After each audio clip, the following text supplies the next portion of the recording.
याय मलाई हाइबदा JCB पुरप्रा मालाइदो नते Poclain थोरप्रा हंगनेयबा कईगिनोदा मा हे लादे केरोम कोथोबने मा हे लादे केरोम थुगाइरमनी से हनुबिनबो मिपाइनरे नाहवाइदे मतौंदा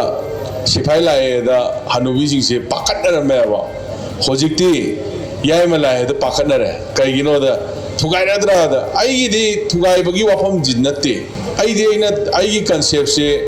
मयांग खिदंग खेनरंगद्राना खल्ले मरमदि केनोदा आइदि आइना तौरिबा नसिबु तौरगा लाइसे भोट कार्डिंगाइदसु कारकादसु होजिक्सु अदुम तौइ अद हंदक्ति आइना तौरफो मयाम सिंसैसा मसिदा लंबी चाउना फरिये तखेल मरोइना टोप तखेल संजमम मथंग मथंग चटखरिने अद मयाम सिंसिगे खंदब यादे अखोई सिदा लेरिबा ममल यामलबा खो इचा इसुजिंग अहल लमनजिंगसे थौरबा लाइबा गाइदुना लंबी दु पिएदि थेंगमबदा मांगजदुइसे कनान अखोई नेब अदु ममयाम इखन खंदब हाइतार आइगी खोपसनजबा फुट अमदो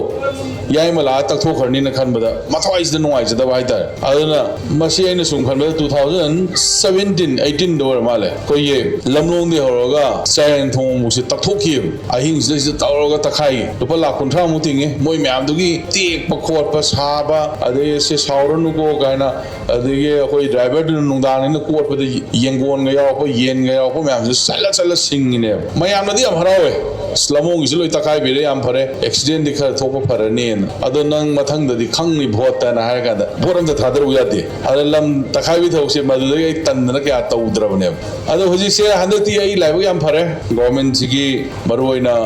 डिस्ट्रिक्ट एडमिनिस्ट्रेशन पाइरिबा डीसी ओबीआई अदो अतै म्याम जे मोइ जे आइना लोय थुगाइख्रमनिना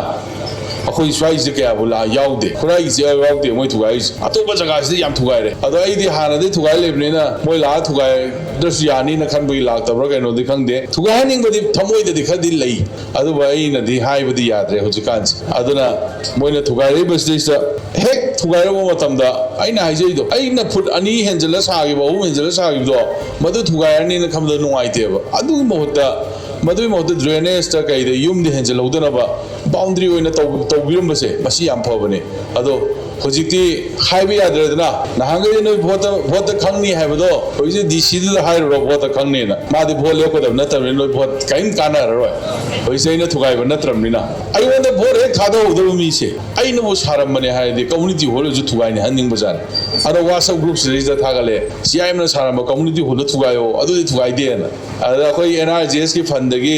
सागिबा हंदक सागिबा हाइतारे असिजो अखोई फंडगी साबनते गवर्नमेंट की फंडगी साबने अदो नोय नसी थुगाइरनी रेवेन्यू डिपार्टमेंट थुगाइर चखरनेब हयें ऑडिट लाने खल लेरगा ऑडिट लागा न कम्युनिटी हॉल थिउद फंगरो अदुने कमाइन तौदोरे ऑडिट न मरु ओइब्रा थुगाइबदन मरु ओइब्रा न खनरो न खनर कांदा गवर्नमेंट की फंड मखादा साबदुरी थुगाइरो नो न तौरगा दमाइना थुगाइगी दब खर अनि र कनो खतने अम्मा ओर माले अम्मा थुगाइगी दब असिदना अम्मा कम्युनिटी हॉल अमगा अदमाइना तौवेदो क्लब कांगू खरनदी नेताजी क्लब का ये थुगाइद्रिनो